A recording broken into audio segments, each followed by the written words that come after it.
Bonjour chers abonnés, bonjour chers internautes. On est encore à notre rendez-vous ce matin et aujourd'hui le sujet du jour va porter sur un patient diabétique mais qui est polyvasculaire. Moi je suis le docteur Fernand Dokwevi, médecin diabétologue. Qu'est-ce qu'on entend par un patient polyvasculaire? C'est un patient dont le réseau artériel souffre de lésions et donc atteint directement les organes. Pour expliquer de façon terre à terre, je vais dire que ce sont les tuyaux qui sont dans notre corps, qui sont dans le corps donc, de ce patient-là, ces tuyaux-là sont malades.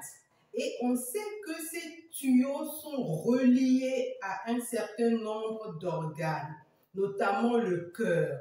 Quand on prend le cœur, il y a donc de gros tuyaux qui partent de partout pour aller donc irriguer tout notre organisme. Donc, quand il s'agit d'un patient polyvasculaire, ça veut dire que ces tuyaux-là qui sont malades, qui souffrent, vont lui poser des problèmes. Donc, quels seront donc les objectifs de ce patient polyvasculaire et qui a en même temps le diabète? On sait que très souvent, ce sont des patients qui sont âgés. Donc, on va revoir un peu les objectifs glycémiques de ces patients-là pour éviter aussi que ces patients-là tombent en hypoglycémie parce que lorsque ces patients-là souffrent d'une hypoglycémie, alors très souvent c'est mortel. Donc leur hémoglobine glyquée, c'est-à-dire que c'est la glycémie qui renseigne sur les 3 mois antérieurs, il faut que ça soit proche de la normale parce que très souvent dans les recommandations, on dit que ça doit être moins de 7%. Mais pour ces patients polyvasculaires, on va donc accepter jusqu'à 7,5%, voire même 8% en fonction de l'âge avancé de ce patient. Et ça veut dire que les 7,5% là, ça équivaut donc à une glycémie à jeun qui va être un peu moins de 1,4 g par litre, mais la glycémie donc après le repas, dite glycémie postprandiale, va être moins de 2 g par litre.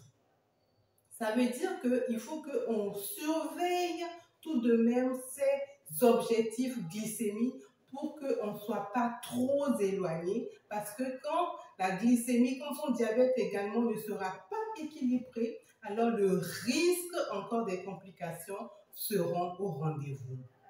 Maintenant, pour ces patients polyvasculaires, comme je viens de le dire, c'est-à-dire ces tuyaux qui sont malades, il faut donc qu'on évite encore un certain nombre de comportements qui vont aggraver encore donc, ces tuyaux déjà malades. Donc, quels sont donc ces facteurs qu'il faut éviter?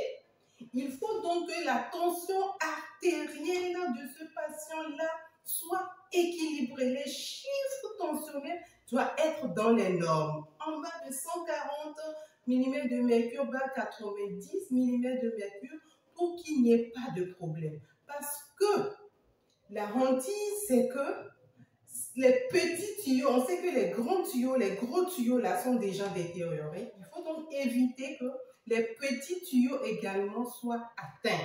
Donc ça, c'est ce qu'on appelle la microangiopathie. Et ces petits tuyaux là sont retrouvés souvent au niveau de l'œil, au niveau du rein. Donc on va tout faire pour éviter encore l'apparition ou bien l'aggravation donc de ces maladies, donc de la microangiopathie, donc de l'atteinte de ces petits tuyaux. Donc, comme facteur aggravant, il faut que la tension artérielle soit équilibrée pour éviter donc, une aggravation donc, de sa maladie. Deuxième facteur qu'il faut tout faire pour lutter, il faut que son cholestérol également soit dans les normes. Parce que lorsque le mauvais cholestérol est très élevé, qu'est-ce qui va se passer? Il va avoir des dépôts donc, au niveau des parois de ces tuyaux-là, donc de ces vaisseaux, qui vont encore aggraver le pronostic. Et troisième facteur qu'on doit tout faire également pour éviter donc l'aggravation de son mal, c'est quoi? Si le patient est un tabagique, il faut éviter, il faut que ce patient-là arrête donc de consommer le tabac. C'est très important. Donc, voilà un peu ces facteurs qui vont aggraver donc son pronostic et donc les objectifs glycémiques qui vont être déterminés ensemble avec un bon suivi parce que le patient polyvasculaire est un patient qu'on doit surveiller un peu comme le lait sur le feu. Si vous avez aimé cette vidéo, vous savez ce que vous devez faire, partagez. Abonnez-vous même à notre chaîne YouTube pour recevoir donc des notifications de nos prochaines publications. Je vous remercie.